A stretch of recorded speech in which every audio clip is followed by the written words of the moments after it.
Então é isso aí, pessoal. Oficialmente sejam bem-vindos. Estamos com a sala cheia, 21 horas, 6 minutos, horário de Brasília. Confirmando o horário, porque a gente tem gente até de Lima, Peru, hoje aqui. Débora com a gente. Importante a gente falar. Para começar mais uma ao live da nossa escola, às terças e quintas, nesse local que a gente já está se acostumando a se encontrar virtualmente, mas principalmente energeticamente estamos todo mundo junto. E, enfim, estamos muito felizes aí com os acontecimentos. Então, tem algumas novidades para contar para vocês, novidades incríveis. Que é o seguinte, esse projeto, cara, nasceu de uma ideia da gente, nós professores regulares da nossa escola, dar palestra para vocês, terças e quintas, para os alunos, para os alunos do completo se encontrarem, de turmas diferentes. Tem aluno da turma 1 aqui, da turma 2, não tem na turma 3, tem na turma 4, da turma 5, 6, 7, 9, e das turmas que vão começar, a turma 10. Então, cara, a gente pensou para deixar essa chama acesa, tá todo mundo junto, a gente continuar juntinho, a gente resolveu, cara, vamos fazer umas palestras. E era um sonho que a gente queria fazer, algo que a gente imaginava, mas a gente não entendia a potência que isso poderia trazer para a gente e para vocês. A gente tem recebido muito feedback inbox da galera agradecendo essas aulas, esse conteúdo, sacou? E aí eu tô numa alegria assim gigante, porque num certo momento a gente começou a pensar assim, né? Uma ideia normalmente vem do Marcinho, né? E aí, vamos convidar mais uma galera para poder falar também, uma galera que tem a ver com a escola, né? Vamos chamar uma galerinha diferente aí, fora dos professores. O que vocês acham dessa ideia? E aí a gente começou a vibrar nessa ideia de, pô, vamos chamar fotógrafos, pessoas que a gente acredita no conteúdo, que a gente acredita no discurso da nossa escola, de todo mundo que está aqui, né, também junto com a gente. E aí a gente começou a fazer convite para alguns amigos fotógrafos que compartilham desse carinho com a nossa escola e desse conteúdo, né? E aí, o que aconteceu, né? A nossa line-up cresceu. Então, temos novos palestrantes para vocês, para a galera do Completo. A gente está trazendo novos fotógrafos para trazer novos conteúdos e a gente está muito feliz com isso. Então, opa, passei aqui. Então, eu queria falar para vocês a novidade. Acredito que vocês sabiam até o Anthony ali. A gente tinha o Anthony participando e agora a gente está com uma série de novos palestrantes. Vocês estão conseguindo enxergar o nome da galera aí, gente? Faz joinha aí para quem tá vendo. Tudo certo? Maravilha. Então, ó, então a gente convidamos a Itamara, que é uma designer e sabe tudo de design de álbum. Ela é uma parceiraça da GoImage, entende muito sobre isso.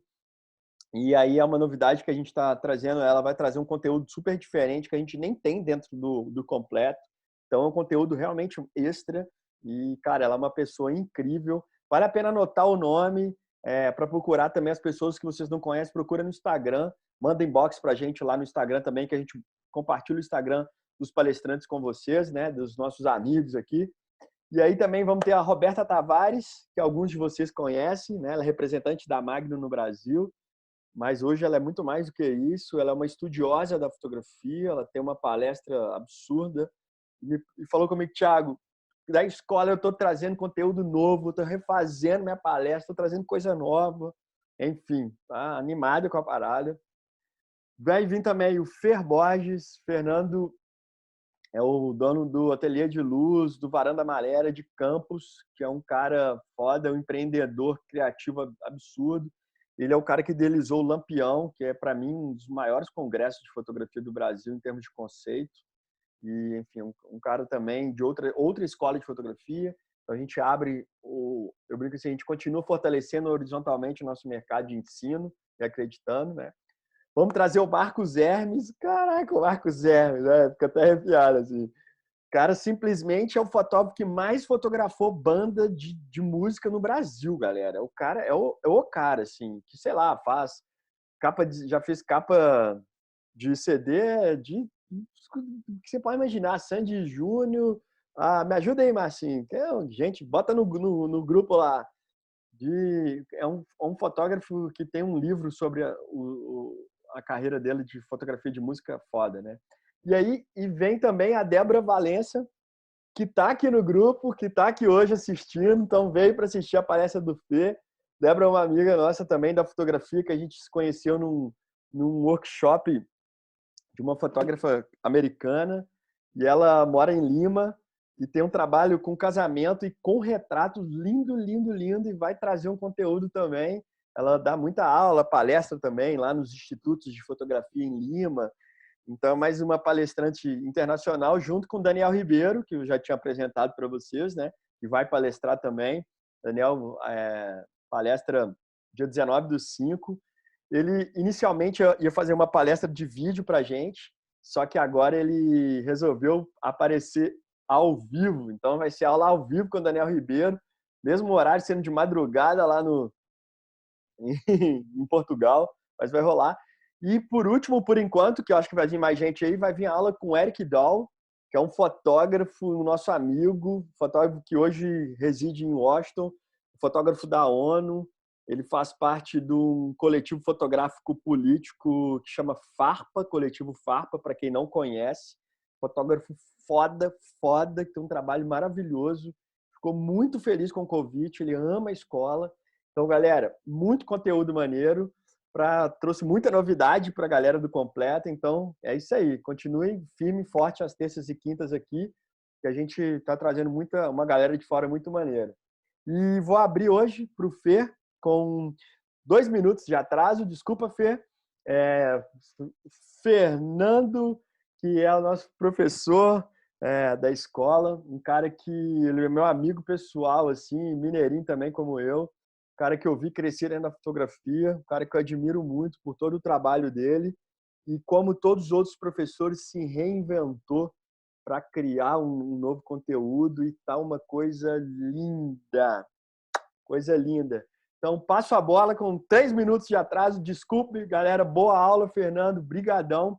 Vou liberar o seu microfone, liberado, e vou interromper a minha tela aqui. Beleza, galera? Alô, alô, alô, Rádio Brasil. Seja bem. Todo mundo me ouvindo, então? Perfeito. Ei, gente. Que lindo ver esse tanto de rostinho. O Theo travou ali. Ele travou dando joinha para mim. Então, para mim, o Theo tá ótimo ali do meu lado aqui. Ei, gente, boa noite.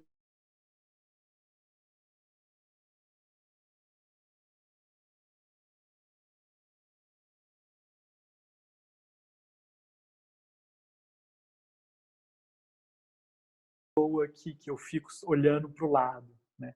Então eu tô com um computador aqui na frente e uma tela aqui do meu lado, então de vez em quando eu vou olhar para essa tela, né, onde está a minha apresentação, mas eu tô olhando para vocês, para os carinhos aqui. Não dá para ver todo mundo ao mesmo tempo. Dá para ver uma boa galera ao mesmo tempo. Então eu vou mais ou menos conseguir ir entendendo se vocês estão reagindo comigo. É meio estranho, por exemplo, mas é meio estranho não ter o áudio. Mas vamos lá. Então, vocês estão vendo a apresentação aí, certinho? Beleza. Cara, eu vou tratar, como eu falei, de um tema parecido. Eu vou falar de processo criativo, mas eu vou falar de uma forma um pouco diferente, eu acho, né?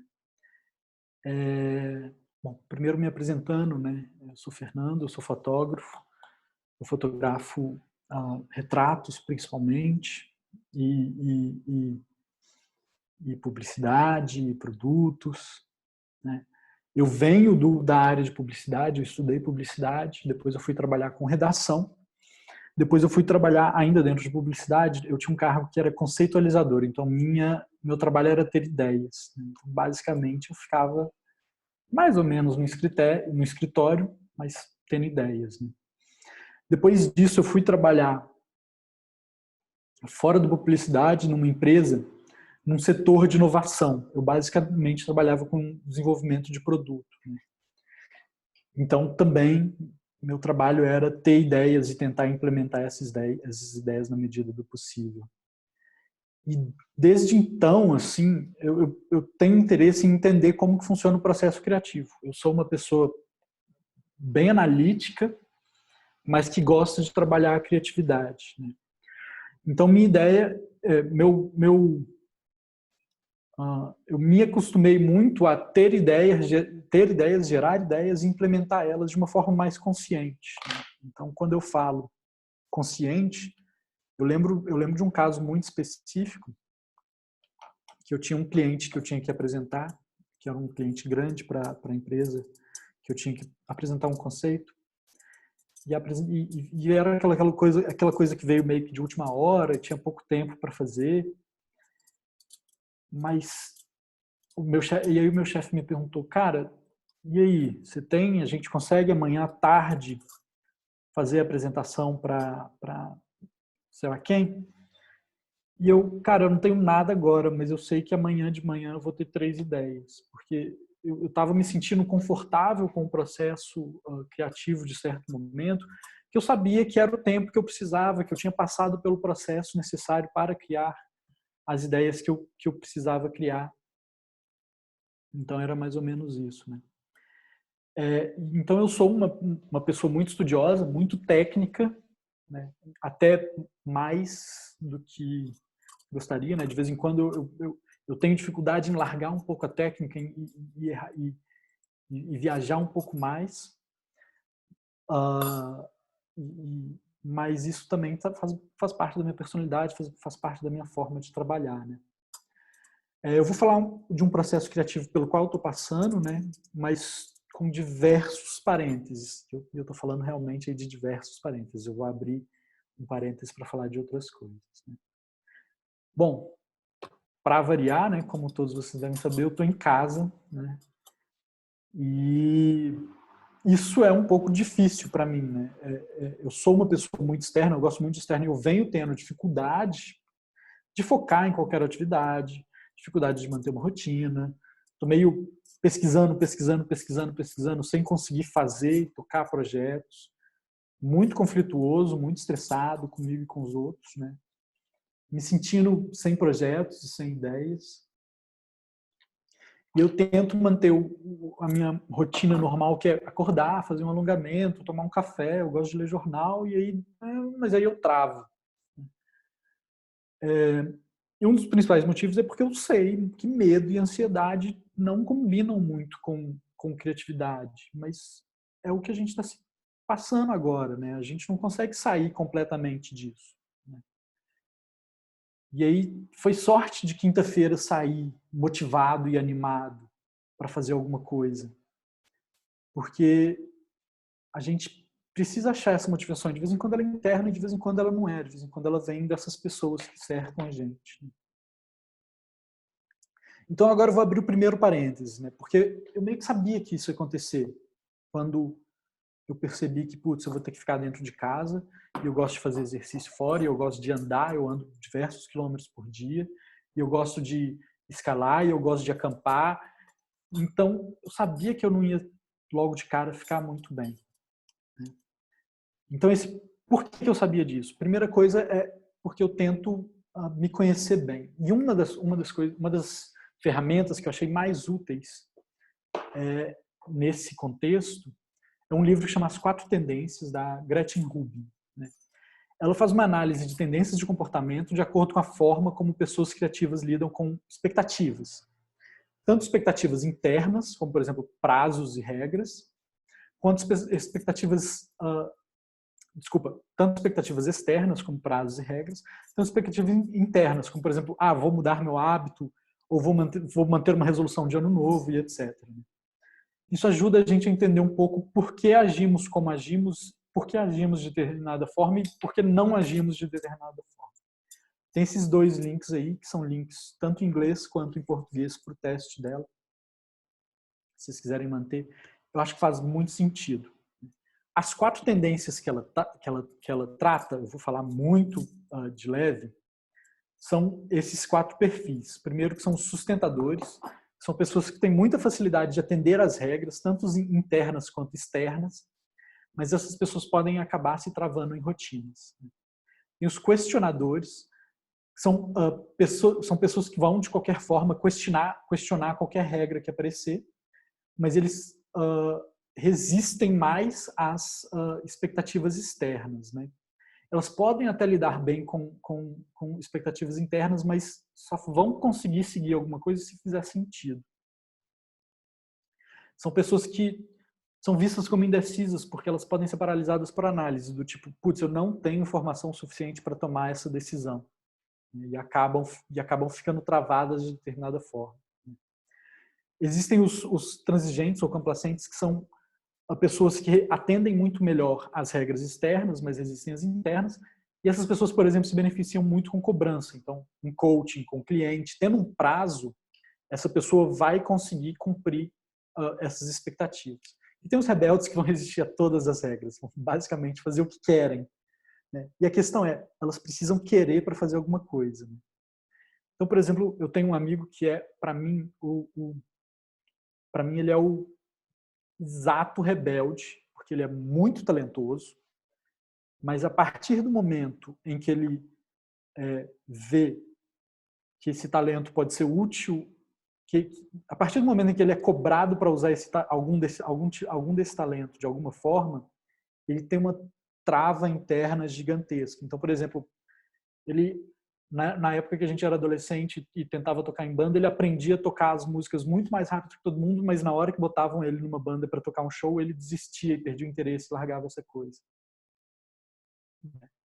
Aí ele decidiu em determinado momento estudar engenharia da computação. E ele tirava ótimas notas e tal, e conseguia muitos bons resultados. Mas aí, no momento em que ele conseguiu um primeiro estágio, que ele tinha prazo e épocas para cumprir, ele largava aquilo, porque ele perdia interesse naquilo tudo. Então, ele é muito talentoso em tudo, mas ele tem muita dificuldade em aplicar esse talento em alguma coisa prática. E obviamente, bom, agora já tem um bom tempo, hoje em dia ele já tem mais facilidade disso, né? Mas a estrutura para trabalhar com ele é dar informação, olha, tal coisa precisa ser feita. Mostrar a consequência, se isso não ser feito, tal outra coisa acontece. E dá para ele a escolha. Geralmente, hoje em dia, faz a escolha de fazer o que ele precisa fazer. O meu caso é outro. Eu sou um questionador, né? Então, eu sou muito resistente às expectativas, né? Eu preciso ser convencido da justificativa de alguma coisa. Sou muito desconfiado de autoridades, entre aspas, né? Eu só vou aceitar um conselho se eu realmente confiar. Eu vou preferir razão, pesquisa, informação e eu vou ponderar sobre muitas coisas. Então, se eu sei que eu demoro para tomar uma decisão, eu deixo tempo para que eu tome essa decisão com calma, né? Mas isso pode me paralisar. Eu posso ficar, por exemplo, preciso comprar um mouse novo. Eu posso ficar 5 dias pesquisando mouses eternamente e eu não vou chegar a conclusão nenhuma. Então, isso é meio estressante, né? O questionador, obviamente, questiona, né, o que dá a impressão para os outros de que é não cooperativo ou muito resistente. E também odeia a arbitrariedade, então só vai seguir o próprio julgamento. Muita dificuldade em delegar essa decisão. Então, assim, quais são as vantagens? Essa é a pessoa que quer criar sistema eficiente. Isso eu faço comigo, por exemplo. Então, por exemplo, se eu gastava tempo com sistemas de cobrança dos meus clientes, eu conseguia criar um sistema para fazer isso mais fácil, mais prático, etc. Se eu gastava tempo fazendo propostas e tal, eu criei um sistema para funcionar e tudo mais. Então, eu me convenci de que isso era importante e eu consegui criar algumas coisas, né? Fraqueza, que sou procrastinador, impaciente, incapaz de aceitar o fechamento de alguma coisa, por aí vai. Então, parte da importância de eu me conhecer é que eu sabia que em determinado momento eu fico travado pensando em umas coisas. Mas, também me conhecendo, eu sei o que eu preciso fazer, né? Eu sou resistente às expectativas porque eu sou motivado à razão lógica e eu preciso pensar, isso precisa ser feito e por tal motivo isso precisa ser feito. Se eu não estou convencido, eu estou eternamente analisando as opções. Mas quando eu me convenço, é muito mais rápido. Então, me entendendo, eu sei que qualquer projeto tem que vir de dentro de mim. Então, toda vez que durante essa quarentena, que alguém fala, putz, você devia fazer um projeto com coisa tal. Eu, putz, não. Mas e tal coisa, mas e tal outra coisa, mas e tal outra coisa. Então, o que eu fiz foi me dar tempo para achar alguma coisa que eu tenho interesse de fazer. E isso aconteceu sexta-feira, saí super motivado da quinta. Né? Então, rodando lá nas redes sociais, né, eu vi um tutorial do Leandro Bugni ensinando a transformar o quarto em uma câmera escura. Então, para o pessoal que já passou para as aulas básicas de fotografia, deixa eu lembrar para vocês de aulas básicas, não, agora a gente está falando de história da fotografia. Né? O que é a câmera escura? Né? É uma das técnicas precursoras de fotografia. Basicamente, você tem uma câmera que é escura, o nome dela é muito bem descritivo para todos esses pontos, né? Que a luz entra por uma lente no início, né? E aí era muito utilizada por desenhistas, pintores, para fazer o primeiro rascunho de determinada coisa. Então, funciona mais ou menos assim. Você tem, por exemplo, uma paisagem, ou então pode ser uma pessoa posando, né?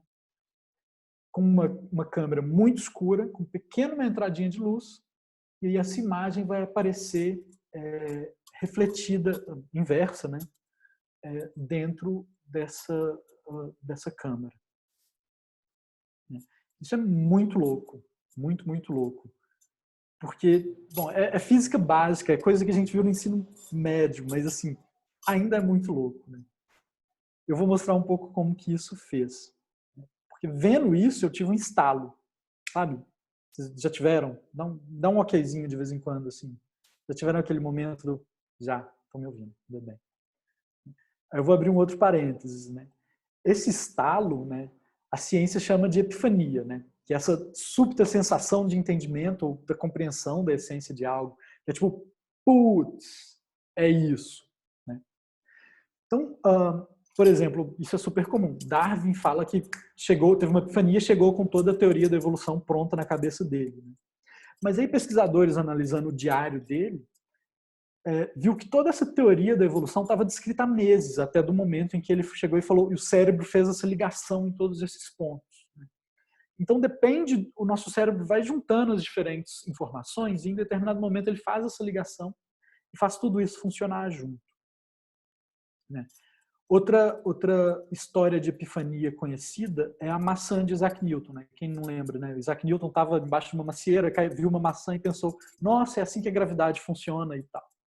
Isso é basicamente, ele obviamente teve uma epifania também, né? Esse momento de reconhecimento, né? Mas essa história da maçã provavelmente é uma brincadeira que ele criou depois que ele estava mais velho. Assim, né? Cara, essa mesma coisa é reconhecida em outras áreas, como por exemplo nas artes. Né? No flamenco, né? Olé, que é a manifestação da cumplicidade, da emoção, de entusiasmo. Né? O flamenco vem de Andaluzia, da Espanha, ligado aos mouros, aos ciganos e aos judeus. Né? E depois foi para futebol, né? Então, um drible, o pessoal fala olé, nas touradas, quando o cara foge do touro, ele fala olé, por aí vai. Cara, então o olé seria o ápice da emoção e do reconhecimento. Né? De onde vem? Bom, das danças mouras que falavam da versão anterior, que é Alá. Então, quando os mouros gritavam Alá, eles estavam falando da representação divina que acontece por meio do dançarino. Quando a inspiração era tão, mas tão clara, que ficava claro que era um Deus se manifestando pela dança. Né? E também vem daí toda essa história de gênio. Né? Um gênio seria um djinn, né? Que é um espírito representante de Deus, mostrando disso. Para que eu dei essa volta toda? Para falar que epifania, ou gênio, ou olé, ou eureka, tudo isso é externo. Mas, na verdade, o nosso cérebro vai pegando todas essas informações e vai trabalhando elas de forma consciente ou não, porque pode ser completamente inconsciente. A criatividade é um processo onde você vai ligando os pontos, que demora um tempo para os pontos serem ligados. Mas existem algumas técnicas que ajudam a gente a entender e domar esse processo. Então, o que eu vou tentar falar aqui é tanto mostrar o processo criativo de um projeto inicial ainda, que eu comecei a fazer, como mostrar algumas coisas que a gente consegue fazer para entender melhor como funciona esse processo e conseguir lidar melhor com esse processo toda vez que a gente dá uma travada. Vocês já tiveram uma travada de, putz, não sei o que fazer? Ah, obrigado. Fecha parênteses, volta para sexta-feira. Sexta-feira eu comprei um bando de saco de lixo E eu tampei a minha cortina, eu tampei a minha janela do meu quarto completamente, né? Esse buraco vai funcionar como diafragma de uma câmera, né? Eliminando todas as luzes que tem no quarto, né? E vira mais ou menos isso. Então esse é o meu quarto lá, já com o saco de lixo, com a luz acesa, né? Aqui eu estou fotografando numa velocidade lenta, mas não tão lenta. E quando eu desligo a minha luz, olha a mágica. Todo o lado de fora da minha casa, da minha janela, fica refletido do lado de dentro. Esse é o conceito da câmara escura. Então, novamente, o meu quarto, eu sei que eu não tenho uma porta de um armário ali, ela quebrou, mas eu vou arrumar ela. Então, olha só, a rua vem para dentro da minha casa. E a minha trava, que estava de, putz, eu não consigo ir para a rua, porque eu preciso disso para fotografar, simplesmente foi levantada, trazendo a rua para dentro do meu quarto. É meio estranho. Eu vou mostrar um pouco como que funciona aqui novamente, né? Então, basicamente, a gente tem aqui... Estão ouvindo?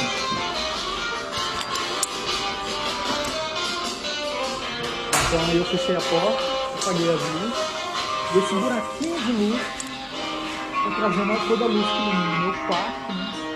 Para que ele vire uma representação do que está do lado de fora. Essa é a rua, as árvores, os prédios da frente. Como está invertido o céu, esse azul daí de baixo.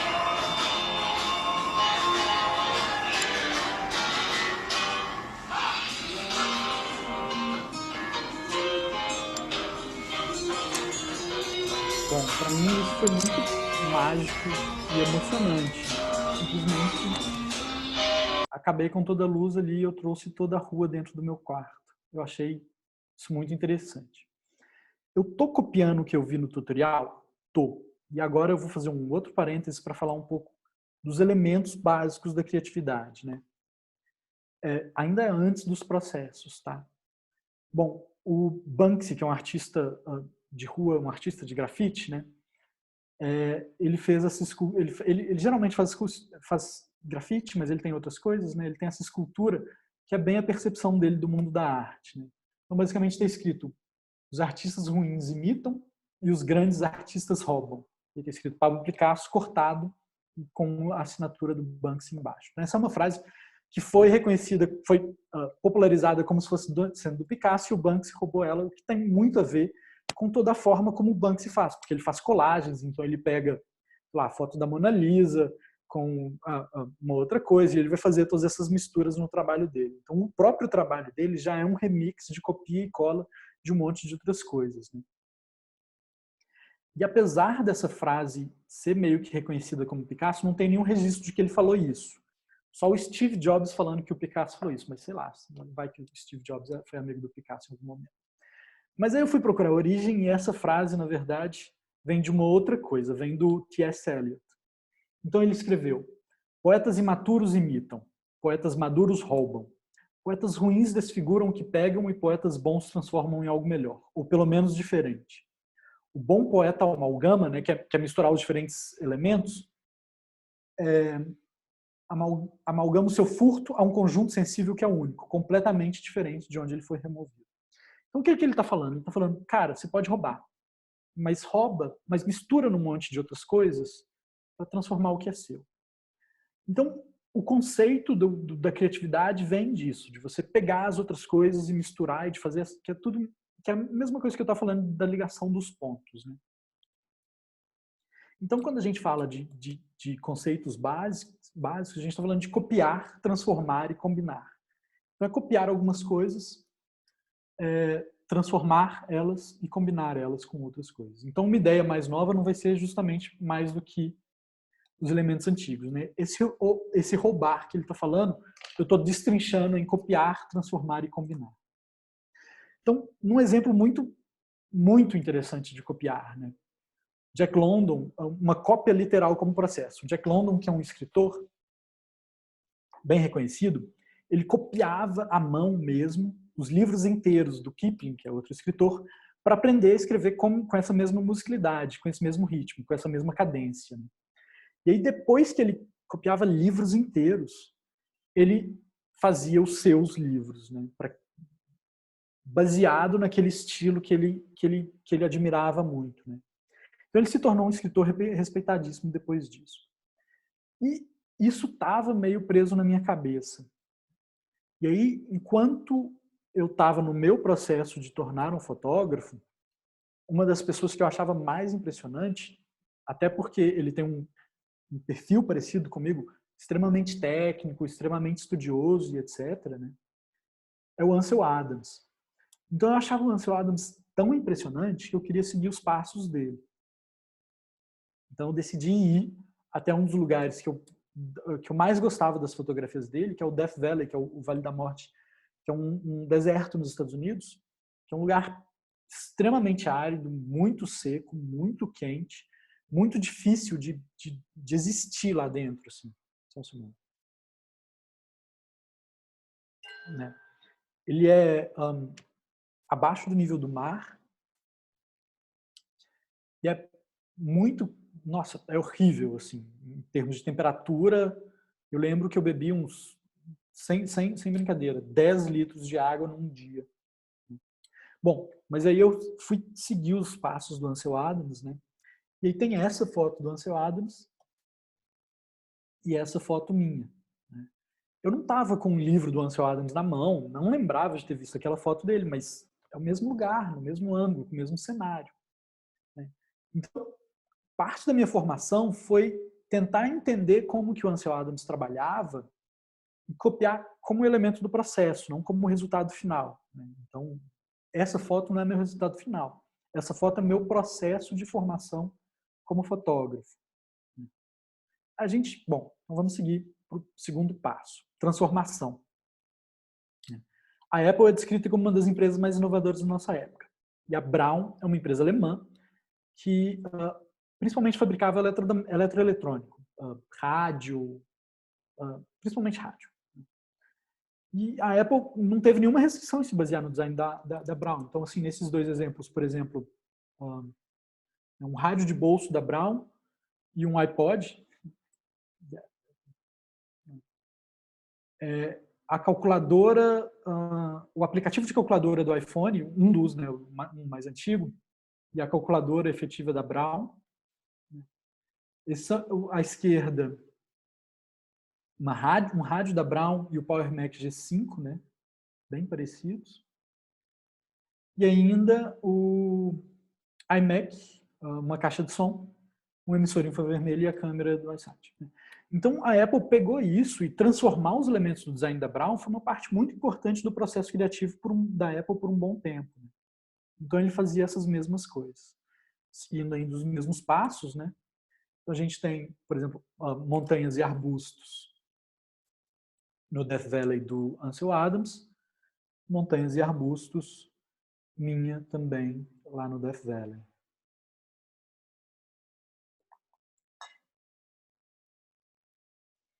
O outro elemento da criatividade é a combinação de itens. Né?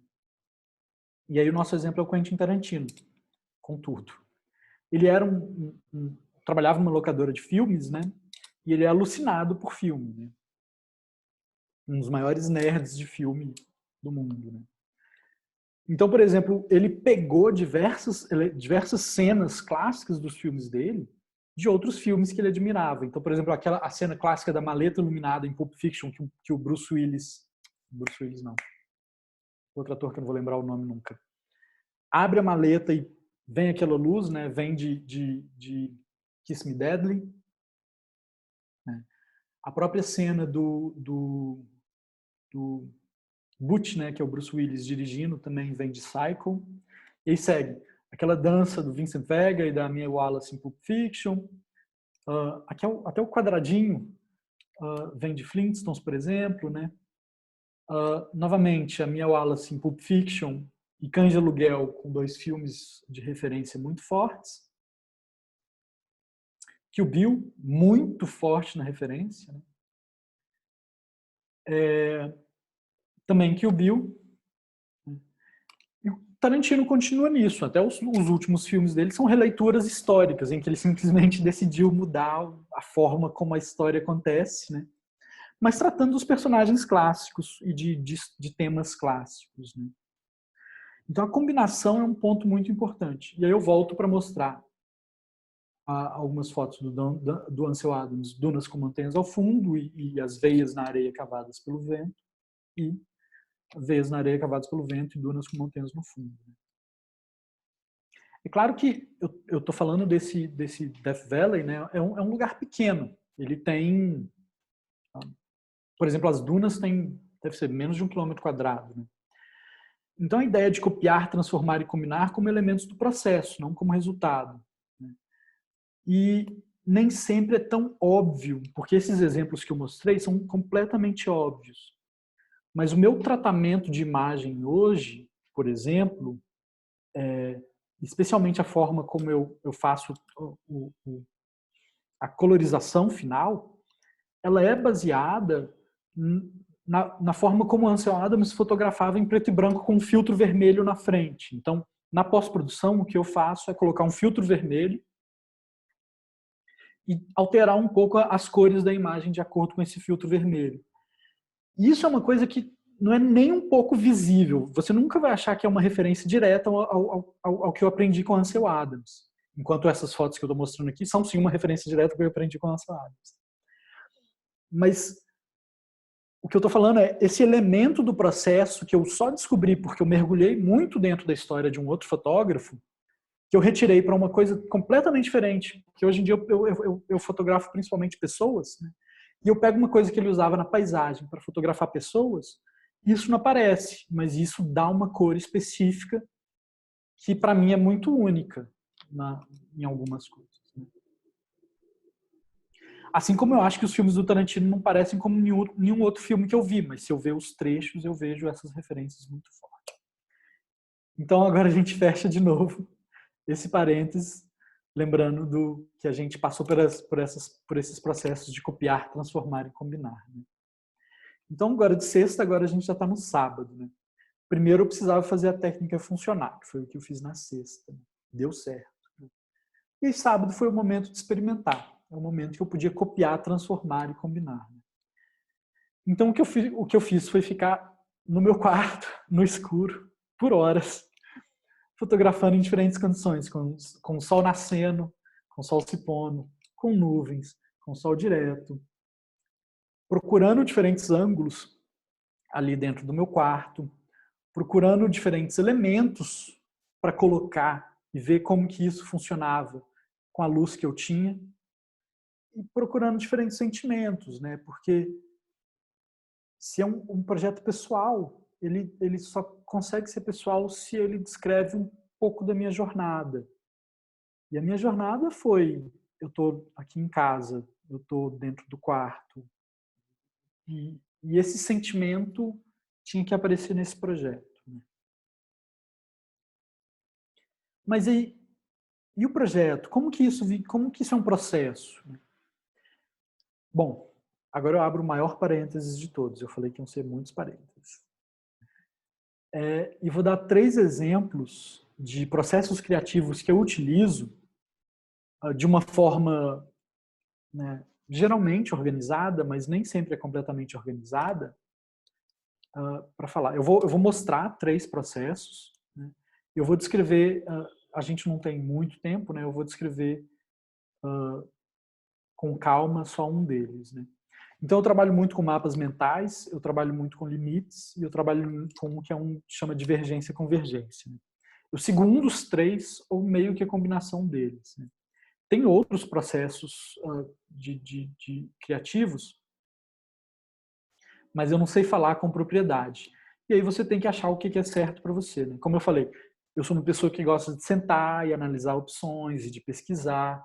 Eu deixo a impulsividade para durante, mas a impulsividade só existe com um preparo geralmente muito grande antes, assim, né? Eu lembro que em algum momento eu mostrei um projeto para o Theo e eu estava descrevendo nesse projeto qual que era a abertura do diafragma que eu ia usar nas minhas fotos. Assim, eu já tinha sketches de desenhos de quais eram as poses que eu esperava conseguir, né?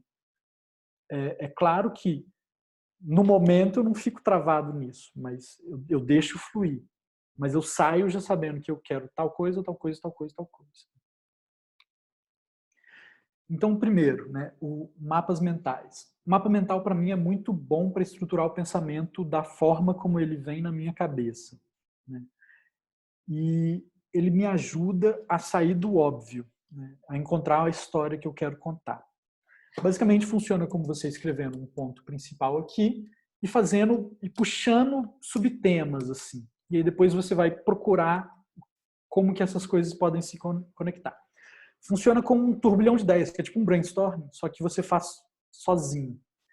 E é bom porque ele cria e ele responde desafios. Então te ajuda a descrever melhor.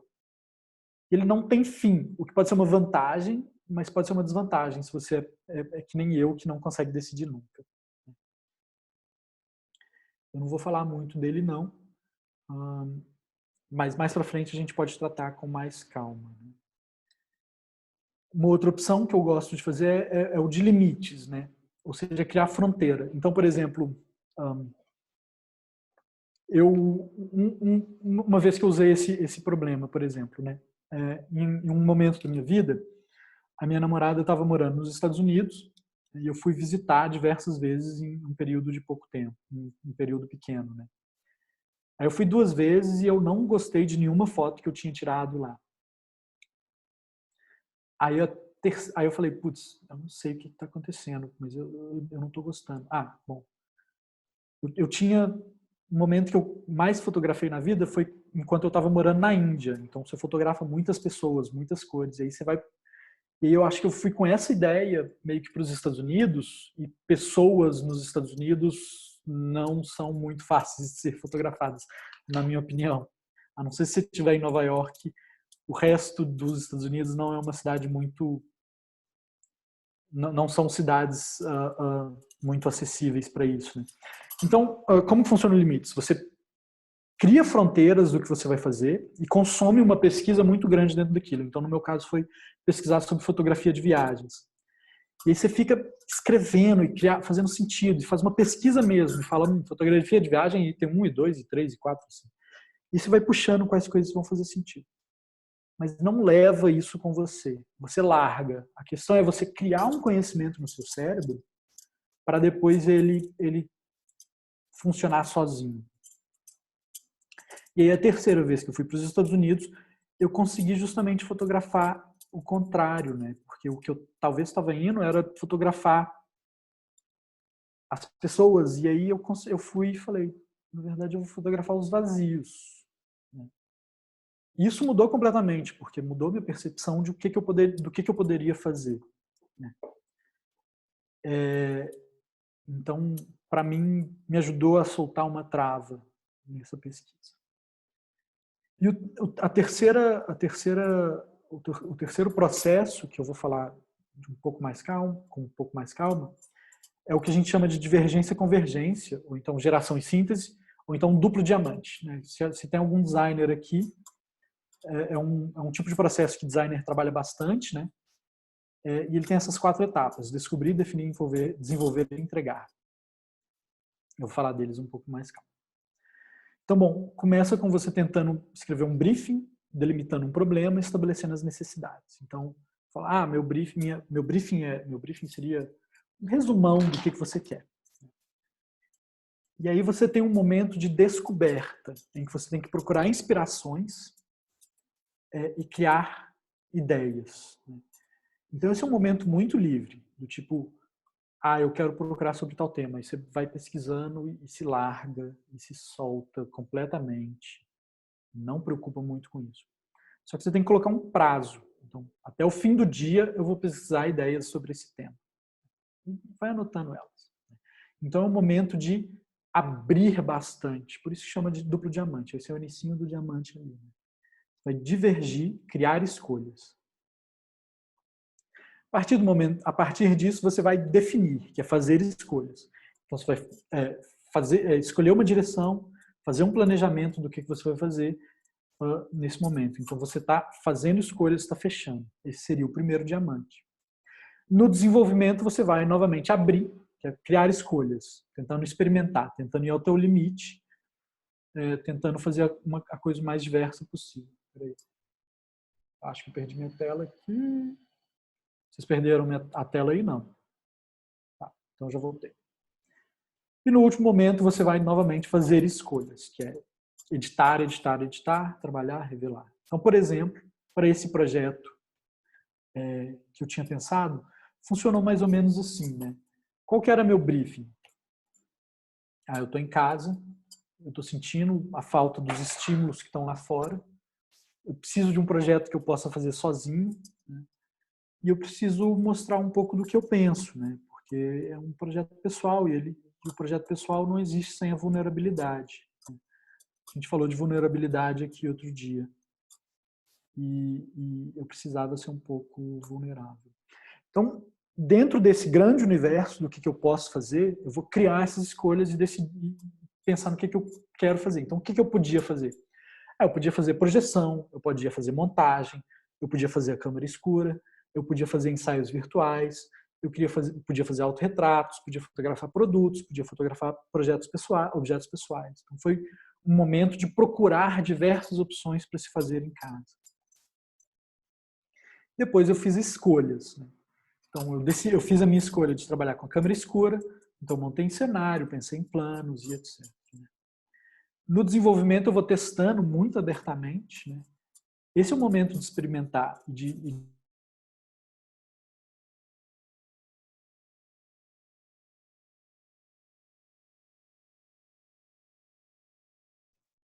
Acho que o P deu uma travada para vocês aí, só para mim.